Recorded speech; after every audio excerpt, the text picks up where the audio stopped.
ओम अज्ञानतिमिरन्धस्य ज्ञानाञ्जनशलाकया चक्षुरुन्मिलितं येन तस्मै श्रीगुरुवे नमः। हरे कृष्णा कृष्णा कृष्णा हरे हरे, हरे राम राम राम हरे हरे। तो कल हमने 62वें श्लोक पे चर्चा करी थी।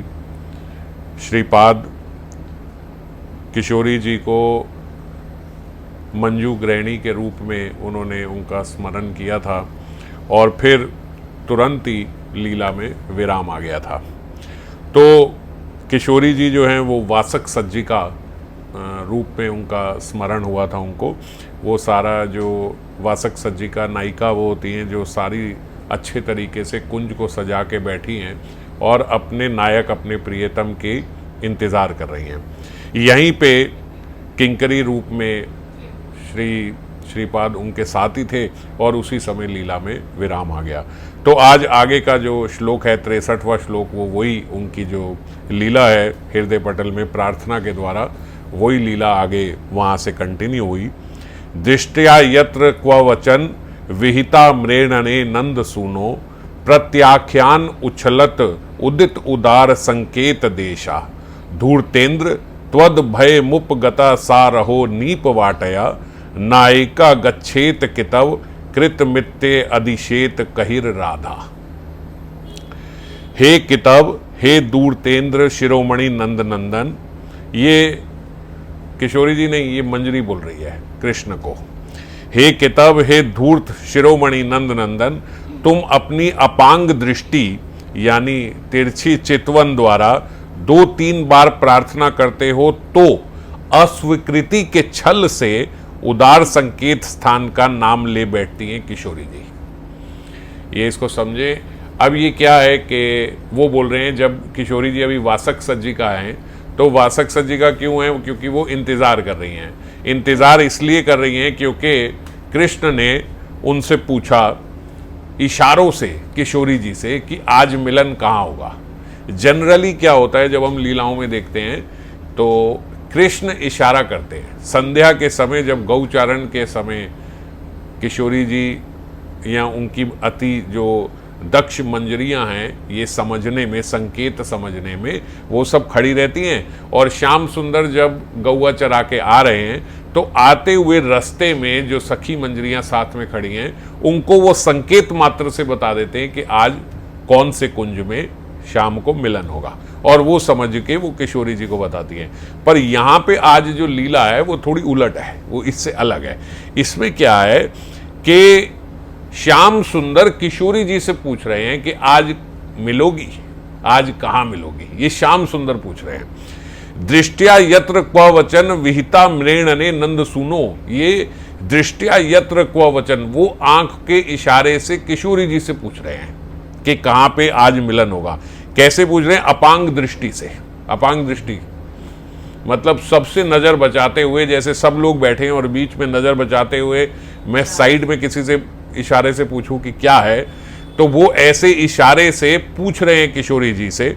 और प्रत्याख्यान उछलत उदित उदार संकेत देशा, और प्रत्याख्यान मतलब कि वो छल से बोल ये रही हैं कि मैं नहीं मिलूंगी, लेकिन नहीं मिलूंगी बोलते हुए प्राथ्याख्यान उछलत उदित उदार संकेत देशा, एक आसान सी जगह का संकेत दे दिया कि यहां मिलूंगी, लेकिन किस छल में दिया कि मैं नहीं मिलूंगी। जैसे अस्वीकृति के, जैसे यहां लिखा अस्वीकृति के छल से ये बताया। जैसे कैसे बताएंगी? अगर किशोरी जी वो उधर से देख रहे हैं, ऐसे देखा तो किशोरी जी एक प्राथ्याख्यान ऐसे बोलना है कि अस्वीकृति है, क्योंकि अस्वीकृति किन से? क्योंकि बहुत सारी सखियां साथ में हैं। अगर ललिता विशाखा सखी सब साथ बैठी हैं और किशोरी जी बोल दें, वो इशारों से पूछ रहे हैं और किशोरी जी अब देखो किशोरी जी अगर इशारा भी करती हैं तो सारी सखियां समझती हैं। ये वो ऐसा इशारा, जब कृष्ण इशारा करते हैं तो उनके सखा नहीं समझ पाते, इसीलिए श्याम सुंदर के लिए इशारा करके मंजरियों को बता देना कि मैं इस संकेत कुंज में मिलूंगा आसान है, क्योंकि उनके साथ वाले उनके इस संकेत को नहीं समझ, उनके इस भाव को ही नहीं समझ पाते, उन्हें पता ही नहीं है कि ऐसा भी कुछ हो रहा है। ये फर्क होता है। देखो, जब हम बात करते हैं ना, पहले शांत रस, फिर उसके बाद दास्य रस, फिर उसके बाद वात्सल्य रस, फिर उसके बाद साख्य रस, फिर वात्सल्य रस और फिर माधुर्य रस। तो जो साख्य रस वाले हैं वो वात्सल्य के वात्सल्य को नहीं समझ पाएंगे और माधुर्य को तो बिल्कुल नहीं समझ पाएंगे। वात्सल्य वाले जो हैं वो साख्य की सारी ट्रिक समझते हैं। जैसे माता कह देती है, तुम बेटा आपस में तुम्हारी क्या चल रही है बच्चों की, मेरे को सब पता है, समझ गए। वात्सल्य वाला साख्य को समझे, माधुर्य वाला जो है वो सब समझता है, वो सब समझता है। तो साख्य वाले के लिए माधुर्य की बातें समझना कठिन है। तो सखा जो हैं वो ये नहीं समझ पा रहे कि ये कैसे इशारे में करे। अब किशोरी जी के साथ क्या है कि जितनी सखियां बैठी हैं वो उनके एक एक इशारे को समझती हैं। तो किशोरी जी कैसे बोले, तो प्रात्याख्यान, वो क्या बोलती है, अस्वीकृति के माध्यम से, राधा तो कहीं भी रह लेगी, राधा तो इस संकेत कुंज में विश्राम कर लेगी अकेली, उससे कुछ नहीं है। श्याम सुंदर, तुम तो और जो सखियां हैं जिनके साथ तुम रहना चाहो वहां उनके साथ रहो। अब ये बोलने के लिए कि राधा तो इस संकेत कुंज में आराम से रह लेगी, आप उधर रहो। अब इससे क्या इशारा मिल गया कि उस संकेत कुंज में मैं हूं, तो आप उधर आ जाओ। तो जब ये बोला तो प्रात्याख्यान उछलत उदित उदार संकेत देशा, वो नाम ले बैठती हैं। वही श्री राधा तुम्हारी वांछना की आशंका से निवृत्त कदम्ब वाटिका अकेली नहीं जा पाएंगी। ऐसी स्थिति में वे मुझे अनुचरी के रूप में साथ चलने का आदेश कब देंगी। ये श्रीपाद श्लोक में प्रार्थना कर रहे हैं। धूर्तेंद्र त्वद भय मुपगता सा रहो नीप वाटया, आप तो ये कह रहे हो कि आ जाओ उस वाटिका में, आ जाना, वो वहां पे मेरे को साथ रख लेना रात को, आप ये बोल रहे हो, पर आप किसी भी समय छल कर जाओ, आप किसी भी समय अपनी बात को पूरी ना कर पाओ, इसी भय से किशोरी जी कब मुझे अपने साथ लेके जाएंगे। ये मंजरी स्वरूप में वो प्रार्थना कर रही हैं कि किशोरी जी मैं अकेली पड़ जाऊंगी, वो नहीं आएंगे। अब ये सब देखो, ये सब किशोरी जी को पता है वो आएंगे। अच्छा, अगर किशोरी जी को ये भय भी है कि वो नहीं आएंगे तो भी वो इसीलिए मंजरी को साथ नहीं लेके जाती, पर मंजरी को ऐसे बोल रही है कि इनका तो पता नहीं है तो साथ चल, ऐसे।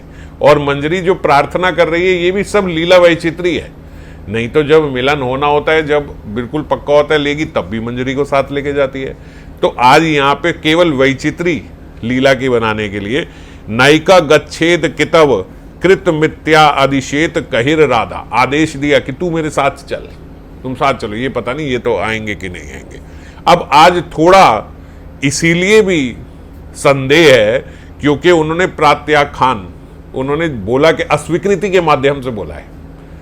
अब वो कह दें कि भाई आपने तो कहा ही था कि आप जाओ दूसरी सखियों के साथ, राधा तो यहां रह लेगी, तो इसीलिए पहले ही किशोरी जी उनको बोल रही हैं कि आप साथ चलो। ये मंजरी स्वरूप में श्रीपाद प्रार्थना कर रहे हैं कि कब ऐसा होगा कि ऐसा हो। तो जब उन्होंने ये प्रार्थना करी तो वहीं से उनकी लीला जो है, जहां विराम हुआ था वहीं से आगे फिर प्रारंभ भी हो जाती है, क्योंकि पीछे भी वो वासक सज्जी का रूप में, मंजू गृहिणी के रूप में उन्होंने अनुभव किया था कि वहाँ पे वो वासक सज्जी का सब, जैसे हमने कहा कि दीपों को और उज्ज्वलित कर रही हैं और सारी सजाई हुई चीज़ों को और सजा रही हैं और सब कर रही हैं। वासक सज्जी का नायिका जो होती है उनके यही गुण होते हैं कि उस समय वो अपने आप को भी सजाती हैं, अपना श्रृंगार भी करती हैं, अपना श्रृंगार कराती भी हैं अपनी सखियों से, ऐसे कर दो ऐसे कर दो। जैसे एक लड़की ब्राइडल जैसे जाती है ब्यूटी पार्लर में तो वो और कहती है और बिल्कुल ऐसा और अच्छे से अच्छा हम लोग ढूंढते हैं कि बढ़िया तरीके से उस दिन तैयार हो। तो वासक सज्जी का नायिका भी खुद भी अच्छे से तैयार होती हैं और जितनी आसपास की जो सारी निकुंज की जो वस्तुएं हैं वो सब उनको भी अच्छे से और अच्छा सब सजाती हैं। पूरे कुंज को, निकुंज मंदिर को अच्छे से सजा देती हैं। और जब श्री कृष्ण के आने में विलंब हो जाए तो वही वासक सज्जी का नायिका अब उत्कंठिता हो जाती है, उत्कंठित हो गई कि आए नहीं। और उत्कंठिता के क्या नायिका के गुण होते हैं, ये नायिका भेद में बाबा ने यहाँ पे श्लोक रेफरेंस दिया है कि उज्ज्वल नीलमणि में नायिका भेद से ये बताए गए। जैसे हमने पहले भी चर्चा करी थी कि मुख्य रूप से 8 प्रकार की ऐसे नायिका होती हैं। अभिसारिका भी होती है जो अभिसार करने जाती है, उसमें भी 2 प्रकार की होती हैं, जो ज्योत्सना होती है और तमोवली होती है जो अंधेरे में जाती है, रोशनी में जाती है। वासक सज्जिका, उत्कंठिता, खंडिता, ये सब इस प्रकार से 8 ये कलाहंतारिता और विप्रलब्धा, पोषित भत्रिका, ये सब 8 प्रकार से नायिका होती है। तो इस समय क्या है, इस समय अब वो उत्कंठिता हो गई। उत्कंठिता क्यों? क्योंकि बहुत समय हो गया, अभी वो आए नहीं है। उत्कंठिता में क्या होता है, चाहे नायक निरपराध है, उसने कोई गलती नहीं करी, बस थोड़ा विलंब तो आगे, कई बार ये होता है कि विलंब भी नहीं हुआ, क्योंकि ऐसा तो नहीं है ना हमारे हिसाब से ऐसे टाइम है, घड़ी है, ये देख के बताया कि 8 बजे, विलंब नहीं हुआ, वो उसी समय आते हैं जिस समय वो आए।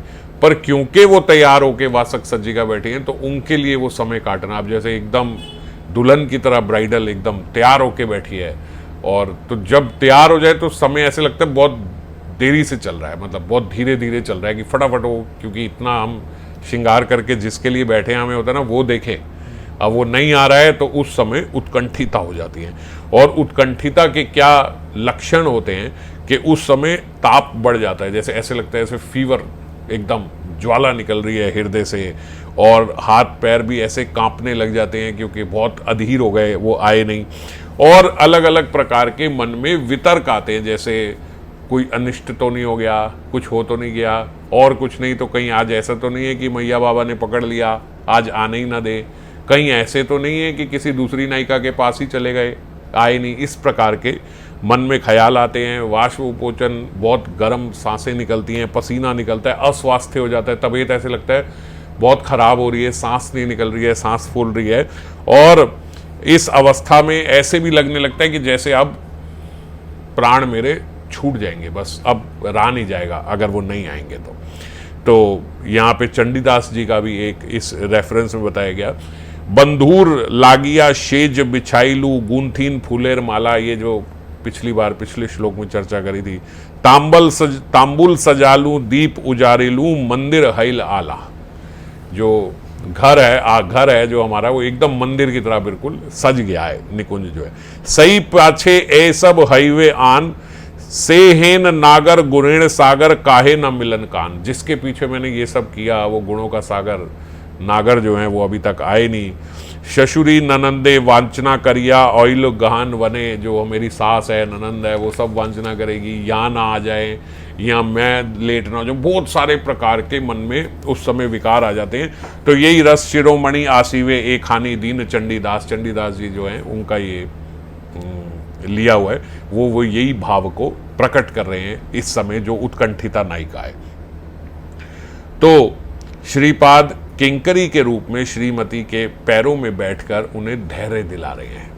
मंजरी उस समय एकदम चरणों में बैठी है, उन्हें धैर्य दिला रही, किशोरी जी मैं आपकी सब भाव समझ रही हूँ, आप चिंता ना करो, आप अधीर ना हो, आप इतने, अब जैसे हाथ कांप रहे हैं, पैर कांप रहे हैं, तो मंजरी क्या करती है, पाँव दबाती है, उनके हाथों को अपने हाथ में पकड़ के, अरे किशोरी जी आप इतना धीर ना हो, वो आने को होंगे, वो अभी आते ही होंगे, वो दूती गई हुई है, दूतियाँ भी होती हैं जो जैसे ये तो जो मंजरी है ना, ये सखी है, ये है तो सखी। किशोरी जी कभी मंजरियों को अपनी दासी नहीं मानती, किशोरी जी सखियां ही मानते, जैसे छोटी बहन है तो, या जैसे छोटी बच्ची है, जैसे हमारी ही बच्ची है तो हम घर में बच्चे को बोलते हैं ना, चल ये काम कर दे, ये कर दे, तो बच्चे की तरह ही बोलते हैं, लेकिन वो अपने आप को दासी मानती है कि मैं तो आपकी दासी की तरह हूँ। प्रेम भाव में जैसे भक्त एक दूसरे को बोलते हैं कि हम आपके दास हैं, मानते भी हैं, प्रेम से मानते हैं। तो ऐसे ही जो मंजरियां हैं वो प्रेम से, लेकिन दासी भी होती है दूती रूप में। किशोरी जी उदारचित हैं, वो उनको भी सखी मानती है, लेकिन वो दूती ही है, मतलब उनको दूत रूप में, दूती इसलिए बोलते हैं क्योंकि फीमेल है, दूती वो गई हुई है, उनका यही कार्य है, वो ढूंढ रही हैं कि श्याम सुंदर आ रहे हैं नहीं आ रहे हैं, उन्हें खबर दे रहे हैं कि अब वो यहाँ तक पहुँच गए हैं। जैसे अगर कहीं श्याम सुंदर दिख गए तो वो दूती आके बताएगी कि वो यहाँ तक आ गए हैं, वो इधर आ रहे हैं। वो मंजरियाँ नहीं होती, वो दूती अलग होती है। तो इस प्रकार से और भी होती है। मंजरियाँ तो एकदम बहुत निकट की, मतलब इतना अभी बता रहा हूँ, मंजरियाँ ऐसे हैं जैसे अभी किशोरी जी के भीतर भाव विरह का है, अभी विरह उत्कंठिता है जो इस समय है। तो ये विरह उत्कंठिता का जैसे पिछले श्लोक में हमने चर्चा करी थी कि इस समय अब उनका जो आभा निकल रही है, जो कांति निकल रही है किशोरी जी के भीतर से, अब वो गोल्डन विद रेड निकल रही है, समझ रहे हो। तो वो जो आभा निकल रही है, वो कांति जो वो कांति में भी सेक होता है। जैसे आप तेज धूप में बाहर बैठ जाओ, अभी जैसे बहुत तेज धूप हो, अंदर बैठे कोई बात नहीं, लेकिन तेज धूप में एकदम धूप में बैठ गए तो बड़ा सेक लगता है। जैसे सर्दियों में लोग भागते हैं ना, धूप में बैठ जाए थोड़ी देर, धूप में सेक आता, ऐसे उनकी उस समय जो कांति निकल रही है वो कांति में भी सेक है। और वो सेक ऐसा है कि वो शरीर का तापमान नहीं बढ़ा रहा है, वो मन का, हृदय का तापमान बढ़ा रहा है, मंजरियों का भी। समझ पा रहे हो? दिव्य है वो कांति जो निकल रही है, बिल्कुल धूप की तरह नहीं है। ऐसे नहीं सोचना कि सूरज की धूप पड़ी ऐसे किशोरी जी की कांति बड़ी गर्मी लग रही है, पसीने आ गए, नहीं। उनकी कांति भाव की कांति है, तो भाव की कांति भाव में ही जाके लग रही है। हृदय में ऐसी उसकी कांति पड़ रही है कि उनको देख के, अगर मैंने जैसे देखा मंजरी स्वरूप में किशोरी जी को उस समय, तो मंजरी के हृदय में भी वही उत्कंठा हो गई, अब उसके भीतर भी वही भाव आ गए।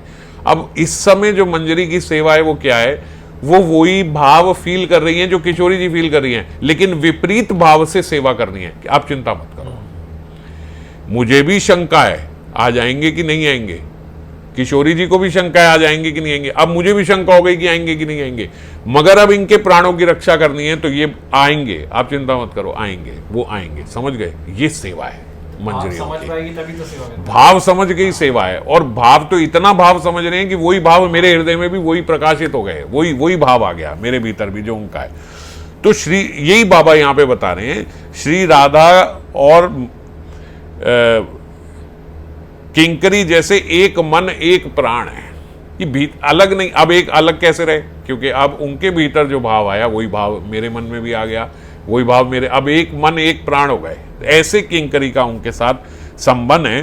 तो बाबा बोलते, देखो स्वामिनी यही तो कहती हैं, संपूर्ण मन मुझे दे दो, पहले मेरी बनो फिर पीछे सेवा करना। मतलब कहने का तात्पर्य ये कि अब हम जैसे ये साधक रूप में ये पढ़ रहे हैं, अब हम ये कैसे रियलाइज करें, इसकी कैसे अनुभूति हो, इसका कैसे अनुभव हो कि वो किंकरी की सेवा कैसे हो रही है। तो वो कैसे होगी, जब हम मन दे देंगे। जब तक हमने मन नहीं दिया, मान लीजिए हमने जैसे ये जो शास्त्र है, ये कथा राधा रस सुधा निधि की हमने सुनी पढ़ी, लेकिन मन से नहीं सुनी, ऐसे सुन ली कि हाँ बस ये हो रहा है, तो वो अनुभव में नहीं आएगा। क्योंकि अब यहाँ पे आप देखो, जो जितने भी साधक हैं या जो अभी इस समय श्रीपाद जो लिख रहे हैं, ये लीला कहाँ हो रही है, ये लीला कहाँ हो रही है, ये कहाँ घटित हो रही है, ये श्रीपाद के मन में घटित हो रही है। और कहाँ है, और तो कहीं नहीं है। श्रीपाद तो यहीं बैठे हैं, जब वो ये श्लोक लिख रहे हैं, जब राधा रस सुधा निधि की रचना हो रही है, ये सारी लीलाएं, और उनको जो इतना विस्तार से, अब मैं खाली आपको श्लोक बताता तो आप ये लीला नहीं समझ सकते, आगे की अभी आप लीला भी नहीं समझ पाओगे। श्लोक तो पूरा बोल दिया मैंने, संस्कृत भी बोल दी, हिंदी भी बोल दी, अब आगे क्या होने वाला है ये हमें नहीं पता। ये किसको पता है, जिसके हृदय में ये लीला चल रही है। तो बाबा ने जो एक्सप्लेन किया, बाबा के हृदय में सारी लीला प्रकाशित हो रही है, तो हो कहाँ रही है, बाबा के हृदय में, बाबा के मन में, गुरुदेव के मन में चल रही है। ऐसे ही जो श्रीपाद लिख रहे हैं, श्रीपाद क्या सोच के लिख रहे हैं, उनको वो क्या कहाँ देख के लिख रहे हैं, उनके मन में। इसीलिए जो राधा कृष्ण के मिलन की भूमि है वो हमारा मन है। जब तक हम इस साधक देह में हैं तो मन में ही तो मिलेंगे, और अगर मन साधना में नहीं लगाया, मन किशोरी जी को नहीं दिया, तो फिर कहाँ मिलेंगे। यहाँ इस माया जगत में तो नहीं है वो तो ऊपर फिर गोलोक वृंदावन में, या तो वहां जाओ, और या फिर ऐसा मन हो जाए कि मन में, उनका मन में हो सकता है। मन दिव्य है, मन आत्मा के साथ जाएगा। मैंने हमेशा बताया मन मरता नहीं है, ये मन ही आपको एक शरीर से दूसरे शरीर, दूसरे से तीसरा देता है, और वही वासनाओं को पिछले जन्म की लेके आता है। और यही साफ करके मन को हम गोलोक जा सकते हैं, वृंदावन जा सकते हैं। तो यहाँ पे राधा कृष्ण का मिलन मन में होगा, और मन ही नहीं लगाया तो फिर जितनी मर्जी साधना कर लो, 20-20 बार, 25-25 बार, 100 बार भी राधा रस सुधा निधि पढ़े और मन नहीं लगा तो फिर कोई फायदा नहीं होगा। लेकिन एक आधी बार भी पढ़ लिए, कहीं कहीं ऐसे भी सिद्ध महात्मा रहे हैं जिन्होंने पूरी श्रीमद् भागवतम नहीं पढ़ पाए, लेकिन ऐसा मन लग गया कि वो बस उसी में सिद्ध हो गए। और ऐसे ऐसे हम जैसे लोग भी हैं जो 100 बार भागवतम पढ़ लिए, लेकिन कुछ भी अनुभव नहीं है। तो इसीलिए मन लगाना बहुत जरूरी है। इसमें यही बाबा ने इसमें बोला कि देखो किशोरी जी असल में उस वक्त नहीं बोल रही है, मतलब बाबा के भाव से बाबा ऐसा बता रहे हैं कि मानो किशोरी जी कह रही हैं कि तुम केवल अपना मन मुझे दे दो, मेरी बन जाओ, और फिर पीछे सेवा करना, क्योंकि अब जो सेवा करोगे ना, अब वो समझ में आएगी। एक्चुअली किंकरी की सेवा करी तब पाएंगे जब मन दे दिया। बिना मन के कैसे सेवा होती है? क्योंकि आप जितनी भी हम किंकरी की अभी यहाँ सेवा देखेंगे, उसमें ऐसा नहीं है कि किशोरी जी ने कहा सुनो आओ मेरे पैर दबा दो, किंकरी गई पैर दबा दिए। बस किंकरी की ये सेवा नहीं है, ये नौकर जैसी सेवा नहीं होती, मर्म की सेवा है। मर्म, उनके हृदय में क्या चल रहा है वो उसको समझ के सेवा करनी है। तो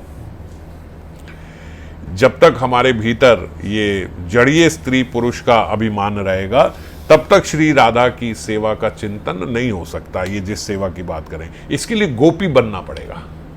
अब गोपी बनना पड़ेगा का भी कोई अन्यथा अर्थ ना ले कि गोपी बनना पड़ेगा तो मतलब जैसे हम देखते हैं कि कुछ ऐसा श्रृंगार करके बैठ गए गोपी की तरह ना। मन से गोपी पढ़ना पड़ेगा, मन से। मन में ये प्रार्थना होनी चाहिए, कबे वृष भानुपुरे अहीरी गोपीर घरे तन्या है जन्म। मेरा कब जन्म होगा, कब ऐसा होगा वृष भानुपुर में किसी अहीरी गोपी के घर में तन्या है जन्म एव, मेरा वहां जन्म हो।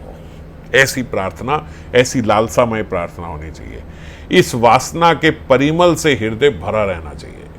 अब देखो शब्दों को पकड़ना, इस वासना के परिमल से हृदय भरा रहना चाहिए। वासना होगी, वासना गायब नहीं हो जाएगी। वो संसार की वासना ना होके वो दिव्य वासना हो गई, ये खत्म नहीं होगा। इसीलिए कह रहे मन मरता नहीं है। हाँ, मन मारो मन मारो, अरे मन मारो मत।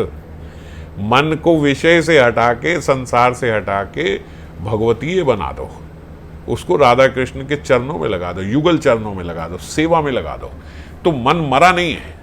इसीलिए इंद्रियां खत्म नहीं हुई। भगवान ने वो जो नाग के साथ वो लीला करी तो उसमें क्या किया, उसको कालिया नाग को मारा नहीं, उसको नाथ लिया, कंट्रोल कर लिया। तो ऐसे ही इंद्रियों को, मन को, ये सब मारा नहीं जाता, केवल इनको घुमा दिया जाता है। तो गोपी बनना पड़ेगा, और मतलब मन से गोपी भाव लाना पड़ेगा, और ऐसी प्रार्थना हमारे हृदय में होनी चाहिए। वासना रहे, वासना क्या रहेगी? अब वासना ये नहीं है कि मुझे यहाँ बड़ा आदमी बनना है, अमीर आदमी बनना है, मुझे ऐसा करना है, मुझे वासना क्या है? मुझे गोपी घर में जन्म लेना है, मुझे वहां जन्म, मुझे किशोरी जी की ऐसे सेवा करनी है, ऐसा मन में ये घुस जाए। देह के बंधन से बाबा बोल रहे हैं मुक्त होना सहज नहीं है, चित्त शक्ति की सहायता आवश्यक है। सहज नहीं है का मतलब इसमें डिस्करेजमेंट नहीं है कि सहज नहीं है, वो ये कह रहे हैं कि ये बनना बिना मन लगाए सहज नहीं है। इसीलिए बाद में बोला चित्त शक्ति की सहायता आवश्यक है। आप सोचोगे चलो कोई बात नहीं, मन जिधर मर्जी रहे, हमारा नियम है रोज हमने एक श्लोक पढ़ना है, वो हम पढ़ेंगे, समझ आए ना आए हम पढ़ लेंगे, वो सुकृति प्राप्त हो जाएगी। अगर इस प्रकार से सोच के ही पढ़ा, कोई बात 2-4 लाइन समझ में नहीं आई वो कोई बात नहीं, अगर मैंने पूरा मन दिया है तो 2-4 लाइनें भी समझ में आ गई तो मन पूरा घुस जाएगा उसमें, 2-4 भी समझ में आ गई तो मन लीला में प्रवेश कर जाएगा। मगर सोच के ही पढ़ा कि चलो नहीं भी समझ में आएगी, चलो नियम तो हो जाएगा, पूरा पढ़ लिया, तो ऐसी बात नहीं बने। तो मन देना होगा, जब भी जो भी पढ़ रहे हैं, जो भी कर रहे हैं, जब हम नाम ले रहे हैं मन से लेना होगा, अष्टकम कर रहे हैं मन से लेना होगा, धीरे पढ़ के थोड़ा समझने का प्रयास करें। सारा अष्टकम अगर हमें नहीं भी उसके शब्द समझ में आ रहे, एक बार अर्थ पढ़ लें, बस एक बार। हम कोशिश करेंगे कि इस बारी जब संडे को सब मिलेंगे तो एक बार अर्थ पढ़ लेंगे। तो एक बार अर्थ पढ़ने से फिर जब पढ़ते हैं तो अपने आप फिर आता है, तो उससे क्या है, थोड़ा मन का प्रवेश होता है जब जो हम स्तुति कर रहे हैं। नहीं तो स्तुति पढ़े जा रहे हैं तोते की तरह, और मन उसमें प्रवेश ही नहीं कर रहा, बस एक नियम रह गया, तो वो साधना ठीक नहीं है। मन का होना, प्रवेश होना उसमें जरूरी है। और इसके लिए हर बार जैसे बाबा बोलते हैं, शील गोस्वामी पादों की मार्मिक प्रार्थनाओं की चर्चा करना आवश्यक है। जो हमारे गोस्वामी पाद ने, जो ये श्रीपाद ने जो प्रार्थना करी है, उन्हीं प्रार्थनाओं को करना हमारे लिए आवश्यक है। इन्हीं प्रार्थनाओं को पढ़ेंगे, इन्हीं को करेंगे, क्योंकि हम देखो अब मेरे भीतर अपने आप से तो ये प्रार्थना भी नहीं निकलेगी जो इस श्लोक में वो प्रार्थना कर रहे हैं। कब ऐसा होगा, श्याम सुंदर बिट्रे करे किशोरी जी को, धोखा दे, ना जाएं, और फिर किशोरी जी इस शंका से कि ये मुझे धोखा देंगे, ये धूर्त है, किताब है ये, तो इसीलिए तुम मेरे साथ चलो। मैं ये प्रार्थना भी कैसे कर पाऊंगी, ये मेरे समझ के भी बाहर है कि ऐसी भी प्रार्थना हो सकती है। हम ज़्यादा से ज़्यादा किशोरी जी अपने चरणों में रख लेना, किशोरी जी अपने चरणों की सेवा दे देना, बस यही। जिसके भीतर लीला चल रही है वो ये सब देख चुका है, अब वो ये इस तरीके की वैचित्री की प्रार्थना कर सकता है। ये वैचित्री है, ये हम तो ऐसे सोचे वो कब ऐसे होगा जब कृष्ण आपको धोखा, ओ यार मैंने अपराध तो नहीं कर दिया, मैं खुद ही बोल रहा हूँ कि कृष्ण आपको, ये तो मेरे से अपराध हो गया, हम ऐसा सोचने लगेंगे, समझ गए। तो इस प्रकार की अगर आराम से सोचना, हम इस प्रकार की प्रार्थना भी नहीं कर सकते। इसीलिए ये बात बार बार लगभग हर श्लोक में ये बात आती है कि गोस्वामी पाद जी की प्रार्थना को करना होगा। धर्मस्य तत्वम निहितम गुह्यम, ये बड़ा गुह्यम है, तो इसीलिए गोस्वामी पाद ने जो करी है वही उसको फॉलो करना होगा।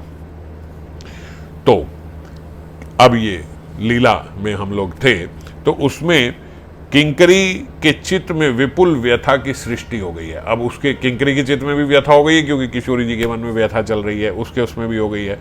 अब कृष्ण को खोजने के लिए किंकरी कह रही है कि किशोरी जी आप थोड़ी देर बैठो, मैं अभी पता लगा के आती हूँ कृष्ण कहाँ है, क्योंकि अब कोई दूती भी नहीं आई है, कहीं कुछ पता नहीं लग रहा है कि कृष्ण कहाँ है।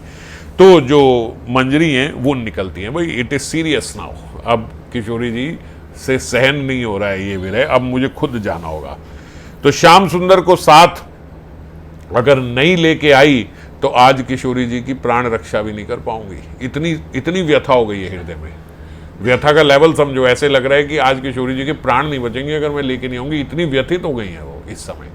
तो मंजरी जो है उस समय भागती है कि उनको लेके आना जरूरी है, और हर जगह उसने पूरा इधर उधर सब देख लिया, कहीं पे नहीं मिली। तो उसने सोचा कि अब जब कहीं नहीं है, एक बार आखिरी में चंद्रावली के कुंज में भी देख लेती हूँ। चंद्रावली के कुंज में जाके देखा तो देखा श्याम सुंदर चंद्रावली के साथ रसालाप में मग्न है। वहां जबरदस्त बातें चल रही हैं, पेय आ रहे हैं, शरबत लेके खड़ी है शैव्या आदि, ये सब सखियां जो उनकी हैं भैया, आराम से चर्चा चल रही है। और बताओ ये वो मंजरी ने देखा, ताव चढ़ गया, ये क्या हो रहा है, ये यहाँ बैठे हैं, वहां इतनी व्यथा हो रही है। अच्छा, अब उनके कैंप में श्रीपाद मंजरी स्वरूप में किशोरी जी की मंजरी एंटर नहीं कर सकती।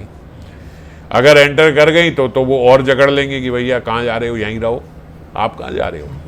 अब वो ये बोल के तो नहीं जा सकते चंद्रावली के यहाँ, अरे नहीं मेरे को अब उधर मिलना है, अब क्या करें। तो मंजरी जो है अति दक्ष है, वो देखती है कि हवा किस साइड से भीतर जा रही है, जिस तरफ की हवा चल रही है वो उस तरफ जाके खड़ी हो जाती है। जो मंजरियां हैं वो सदा किशोरी जी की प्रसादी वस्त्री पहनते हैं, तो किशोरी जी की उन्होंने जो कंचू की प्रसादी पहनी हुई है उससे गंध जो है वो किशोरी जी की निकल के कृष्ण की नासिका में चली, ये वो भली भांति पहचानते हैं। किशोरी जी की गंध वो अच्छे से जानते हैं कि ये किशोरी जी की गंध है, और जैसे ही बोलते उनके अंग में वो दिव्य गंध गई, श्याम सुंदर गए, वो वहीं चौंक गए और घबरा गए। अब जो सामने उनको चौंकते हुए देख के चंद्रा, क्या हुआ, आप चौंक क्यों गए अचानक से क्या हुआ, अब क्या करे। तो कृष्ण बोलते, अरे वो याद आया, मैया ने काम बताया था, वो काम तो मैंने किया ही नहीं, अरे वो तो बहुत गुस्सा हो जाएंगी, मैं तो तुम्हारे चक्कर में यहाँ आया और तुम्हारे प्रेम में भूल ही गया, उनका काम करना था। अब जो चंद्रावली है ना, ये बड़ी सरल चित्त है, वो ये नहीं समझ पाती कि ये झूठ बोल रहे हैं, नाटक करें। ये ऐसी श्रीउड भी नहीं है कि जैसे आजकल की नायिकाओं का है, छोड़ा ना मम्मी का क्या काम करना है, बैठो इधर, कल हो जाएगा, कोई और हो जाएगा, मैं बोल देती हूँ कोई और कर देगा, ऐसे नहीं, बहुत सरल चेत है। अच्छा मैया का काम है तो करना होगा, पहले क्यों नहीं करके आए, आप पहले मैया का काम करके आओ, और आप कोई बात नहीं, फिर आ जाना, मैं यहाँ पे प्रतीक्षा कर रही हूँ। मतलब खलल भी नहीं, ऐसे भी नहीं कि भाई उनको देख के कोई बाधा करे कि नहीं मत जाओ, नहीं अभी देख लो, ऐसे कर लेते हैं। हम लोग भी बोलेंगे तो कोई जुगाड़ लगाने का प्रयास करेंगे, ऐसे करके उनको ऐसा बोल देना, उनको वैसा नहीं, ये सब नहीं। चंद्रावली बड़ी सरल चित है वो, अच्छा आप जाओ, आप चिंता मत करो, मैं आपकी प्रतीक्षा में यहीं बैठी हूँ, और मेरी तरफ से कोई ऐसा मत सोचना कि मुझे बुरा लगा या कुछ नहीं, मैं ठीक हूँ, आप जाओ अच्छे से जाके वहाँ पे कार्य करो। अब लेकिन आ जाना शीघ्रता से, मैं आपकी प्रतीक्षा में। हाँ श्याम सुंदर तो ऐसे ही करते हैं सबको कि आ जाऊँगा। वृंदावन से भी गए थे तो 2 दिन बोल के गए थे, मथुरा जा रहा हूँ 2 दिन में आऊँगा, आए नहीं दोबारा। तो चंद्रावली हाँ आ जाऊँगा। और जैसे ही बाहर निकले, अब मंजरी को देखा, अब मंजरी की आंख से तो आंख भी नहीं मिला सकते, अब उन्हें पता है कि संकेत हुआ था कि वहां मिलेंगे और ये मैं मिला नहीं, तो बड़ी चतुराई से क्या करें मंजरी को, हाँ चलो चलो चलो, जैसे ये प्लान ही था कि मैं यहाँ रहूंगा, वो आई जैसे बोलता हाँ आगे लेके, जैसे हम लेने आते हैं जैसे ऐसे, बस चलो चलो, वो जैसे मैं हाँ चलो चलो बस चल दिए। मुझे क्या क्या हो रहा है ये क्या हो गया रहा था अंदर, अरे कुछ नहीं कुछ, चलो चलो चलो चलो, एक कपटी धूर्त शिरोमणि ये क्या कर रहे हो तुम। वहां किशोरी जी की हालत खराब हो रही है, वो इतनी आपके विरह में इतनी उत्कंठित हो रही हैं, उनके प्राणों की रक्षा नहीं हो रही है, और आप यहां बैठ के आराम से रसालाप हो रहा है आपका, ये क्या हो रहा है ये। अब यहां आकर तुम इतने स्वच्छंद भाव से, श्याम सुंदर समझ नहीं पा रहे ये, अरे क्या धूर्त, अगर तुम्हारी इतनी वासना ही थी तो वहां क्यों इशारे करके पूछ रहे थे कब आना है, क्यों किया इशारा। अब इसमें श्लोक में है ना, दृष्टा यत्र क्व वचन, क्यों तुमने इशारे करके पूछा, ना पूछते अगर तुम्हारी यही वासना थी तो श्याम सुंदर कह रहे अरे किंकरी तुम लोग तुमने ये जो संकेत कुंज ये कहाँ बताया, मेरे को पता ही नहीं, कहाँ बोला, मेरे को समझ में ही नहीं आया। तुम मेरे पे बेकार में इतनी भर्त्सना कर रही है, मुझे तो आज मिलना था, वो तो उस समय उन्होंने मना करा था। अब प्रत्याख्यान है ना, तो प्रत्याख्यान आप मेरे को समझ नहीं आया, वो बोले मुझे समझ नहीं आया, चलो अच्छा है, बड़ी अच्छी बात है कि चलो आज मिलन होगा, चलो चलो चलो। किंकरी बोल रहे तुमने, एक मिनट, तुमने अपनी अपंग दृष्टि द्वारा स्वामिनी से अपने अभिष्ट की पूर्ति के लिए प्रार्थना की थी, हाँ करी थी, अच्छा। तो श्री राधा ने अस्वीकृति के छल से उदार स्थान बताया था, संकेत किया था। अब वो बोल रहे वो क्या वो समझ नहीं सके थे तुम जब तो, अच्छा इसमें एक और बात देखो, इसलिए पहले ही बोल रहे हैं उदित उदार संकेत देशा। उदार संकेत देशा मतलब इजी टू रीच, मुश्किल नहीं बताया किशोरी जी ने, ये पहले ही उन्होंने बोला है। एक तो उन्होंने जैसे हम बोलते हैं ना इधर आना है, अब कोई पश्चिम बिहार में तो हम क्या पंजाबी बाग आ जाना भाई पास में, ऐसे नहीं कि पश्चिम बिहार वाले को बोले आप वसंत कुंज पहुंचना, नहीं, इधर वाले पास वाले कुंज में इधर ही आ जाओ, तो बड़ा वेरी इजी टू रीच, कि ऐसा भी ना हो कि वो कहीं भाई बड़ी दूर था, ये था, वो कॉम्प्लिकेटेड था, ऐसा था, नहीं, इजी टू रीच। तो बोलते उदित उदार संकेत के कुंज, उन्होंने आपको जो है बड़ा आसान सा रास्ता बताया था, आप वहां क्यों नहीं पहुंचे। अब किंकरी की आंखों में और चेहरे में बोल रहे हैं बिल्कुल तिरस्कार, एकदम तिरस्कार झलक रहा है, ऐसे प्यार से नहीं बोल रही है, वो गुस्से में पूछे पहले एक मिनट, ये एक तो ये स्टाइल समझ में नहीं आया, मैं आई वहां चल पड़े मेरे साथ, क्या पहले बताओ मुझे ये क्या हो रहा है, क्यों तुमने उनसे पूछा था जब तुम्हें आना नहीं था। तो अब श्याम सुंदर वो यार सखी मैं समझ ही नहीं पाया, मुझे लगा कि किशोरी जी मेरे को आज टाल रही हैं, जैसे आज उन्होंने मिलना नहीं है, आज उन्होंने टाल दिया, अपनी असहमति दिखाई, ऐसे बोल दिया, तो मुझे उस बोलने से ये समझ में आया कि शायद आज वो नहीं मिलना नहीं चाह रही हैं। अच्छा, तो वो तुम्हें समझ में नहीं आया, अच्छा। तो किंकरी जो है वो अपनी नयन भंगिमा से, अब बोल कुछ नहीं रही है, अब अपनी नयन भंगिमा से उन्हें ऐसे धमका रही है ना कि तू बेटा चल अभी, अब तेरे को बताते हैं वहां पे वो कह रही है मैं सब समझ गई, ये धूर्त लोग जो होते हैं इनकी बुद्धि जो है ये इतने चालाक होते हैं, और वो सारी चालाकी वो सब तुम आज उसको बिल्कुल प्रमाण दे रहे हो उसका, कि ये जो धूर्त लोग कौन होते हैं, जो झूठे होते हैं, मतलब झूठे नहीं, मतलब अति झूठे, झूठा इज अ छोटा वर्ड, मतलब झूठा छोटा वर्ड है, धूर्त मतलब जो झूठ ही बोलता है, कभी कभी कोई अपने स्वार्थ के लिए कोई बात सच बोल जाए तो बोल जाए, नहीं तो झूठ ही बोलते हैं, हर बात झूठ, हम देखते ना कई बात हर बात घुमा के बोलेंगे, हर बात घुमा के बोलेंगे, तो धूर्त लोग उनको बोलते हैं। तो बोलते धूर्त लोग जो होते हैं आज उनकी परिचय मिल रहा है मुझे कि वो किस प्रकार के होते हैं, वंचक, सरल बालाओं को ठगना तुम्हारा स्वभाव है, कि मैंने सुना था और आज सत्य देख रही हूँ कि सबको तुम यहाँ बेवकूफ बनाते हो जितनी यहाँ बालाएं हैं, ऐसा समझ बूझकर आज देखो, आज तुमने ईश्वरी को धोखा दे के, हमारी स्वामिनी को धोखा दे के विपक्ष के कुंज में बैठ गए, तुम इतने बड़े हो गए, एक तो उनसे मिलने नहीं आए, एक तो खुद पूछा, फिर खुद पूछ के जब उन्होंने इतना इजी वो बताया कि यहाँ पे पहुंच जाना, और वहां पे वो वासक सज्जिका बने हुई बैठी नायिका हैं, और उन किशोरी जी को छोड़ के और एकदम विपक्ष वाली नायिकाओं के कुंज में जाके तुम वहां पे आराम से रसालाप कर रहे हो, बाबा बोल रहे हैं देखो कैसा निसंकोच इस समय तिरस्कार हो रहा है। हम लोग बोलते हैं कि तुम क्या बस ये साधना और ये कि दासी बनने की साधना, दासी बनने की। जो नया आदमी आता है ना, उसको नए को पता नहीं लगता कि ये कौन है। इसीलिए बीच में मैं बार बार बताता हूँ कि ये दासी नहीं है, ये किशोरी जी की वो सखी है जिसे किशोरी जी से ज़्यादा आस्वादन होता है। ये किशोरी जी की प्राण प्रिय सखी है। और ये इस समय देखो क्या कर रही हैं। ये इस समय ये कौन है? ब्रह्मांड निकाया निर्मित माया, रोम रोम अति वेद कहे। ये कौन भगवान है? जिनके रोम रोम से ये माया जनित सारे संसार निकल रहे हैं। आज वो क्या कर रहे हैं? वो आंख नहीं मिला पा रहे। वही भगवान, ये वही भगवान है, आज आंख नहीं मिला पा रहे। और वो निसंकोच उनका तिरस्कार पे तिरस्कार पे तिरस्कार कर रही है। ऐसा नहीं कोई रहम खा रही है कि चलो भाई यार बड़े आदमी है, एक बार गुस्से में बोल दिया, कुछ नहीं बोला, अब डर के चले। ऐसा नहीं है। वो तो ऐसे तुम हो क्या, तुम क्या कर क्या रहे हो? लेकिन क्या बात बोलो पहले, क्या सोच रहे थे तुम? क्या तुम्हारे मन में क्या चल रहा था? क्यों पूछा था अगर नहीं आना था तो। और श्याम सुंदर बोलते हैं कि ये ललित माधव में बाबा ने रेफरेंस दे के बताया कि वो बोलते हैं कि जो वहाँ की ब्रज की वृद्धाओं का तिरस्कार है वो मुझे मुनियों की जो स्तुति वाणी है उनसे ज़्यादा प्रिय है। और जब वो बोलते वृद्धाओं का तिरस्कार उनको इतना प्रिय है, तो फिर जो किशोरी जी की सखियाँ हैं उनका तिरस्कार तो कितना ही प्रिय होगा। क्योंकि वो तो उनके और क्योंकि वो तो एक्चुअली वो तिरस्कार करते करते क्या दिखा रही हैं? कर तो तिरस्कार रही हैं, मगर इससे उन्हें क्या आनंद मिल रहा है श्याम सुंदर को कि किशोरी जी मेरे लिए किस भाव में बैठी है। अच्छा, मेरे लिए इतनी उत्कंठिता हो रही है, इतना प्यार करती है मेरे से कि अगर मैं आज ना हूं तो ऐसे प्राण छूटने को हो जाए, इतना प्यार। समझ रहे हो? अब ये भी तो खुशबू आ रही है ना उनके प्रेम की। तो वो कर तो उनकी वांछना रही है, वो उनको डांट रही है, मगर उनकी डांट में उनको जो किशोरी जी का प्रेम दिख रहा है वो उससे बड़े प्रसन्न होते हैं श्याम सुंदर। जैसे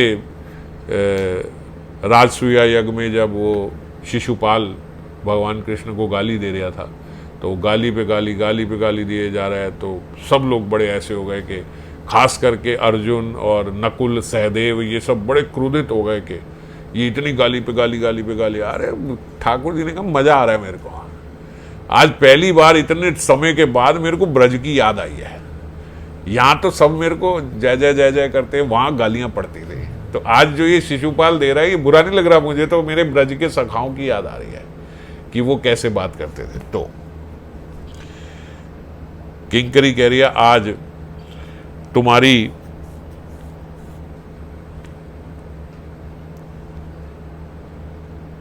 जो तुमने ये जो आज हरकत करी है, इसी वजह से किशोरी जी जो हैं वो अकेले नहीं जाती। यही कारण है कि किशोरी जी मेरे को साथ लेके जाती हैं। और तुम समझ नहीं रहे हो, आज उनकी ऐसी अवस्था हो गई थी, ऐसी अवस्था हो गई है कि उनके प्राणों की रक्षा करना हमारे लिए मुश्किल हो गया। मैं मतलब वो कह रही मैं अपने मुंह से बयान नहीं कर सकती उनकी कैसी स्थिति हो गई थी। और आप जाके वहाँ पे रसालाप कर रहे हो, आप वहाँ पे बैठे हो, हाथ जोड़कर बोल रहे हैं भैया मैं श्रीमती के संकेत को सच में समझ नहीं पाया हूँ। तुम सोच रही हो कि मैं झूठ बोल रहा हूँ, मुझे आज सच में समझ में नहीं आया कि वो ये संकेत कर रही थी कि वो यहाँ पे आ रहे। उन्होंने वो असहमति का जो भाव दिखाया, वो मुझे लगा वो असहमति का भाव रियल है, वो सच है। आज यहाँ मुझे ऐसा लगा कि जैसे मुझे बुरा ना लगे तो वो ऐसा बोल रही हैं, लेकिन वो सच में मिल नहीं सकती हैं, पर क्योंकि मुझे बुरा ना लगे तो थोड़ा इस तरीके से बोल रही हैं कि मैं बुरा ना मानूं, मुझे दुख ना हो, इसलिए मैं ऐसा समझ पाया। तुम समझ क्यों नहीं रहे हो कि मेरे को समझ में नहीं आई थी, यह समझकर मैं तो मुझे लगा कि वो नहीं मिल रही है, तो भी मैं तो एक मिनट, किंकरी बोल रही है आप निकले क्यों? आप रात को भ्रमण के लिए क्यों निकले? मान लो आपको किशोरी जी से नहीं मिलना था, अब क्या बोले? अब ये तो नहीं बोलेंगे कि अच्छा चलो आज उनसे नहीं मिलना था तो मैंने कहा दूसरी सखियों के ग्रह में चला। आप क्यों निकले? आप नहीं निकलते, आप क्यों घूम रहे थे, वहां पे क्यों थे?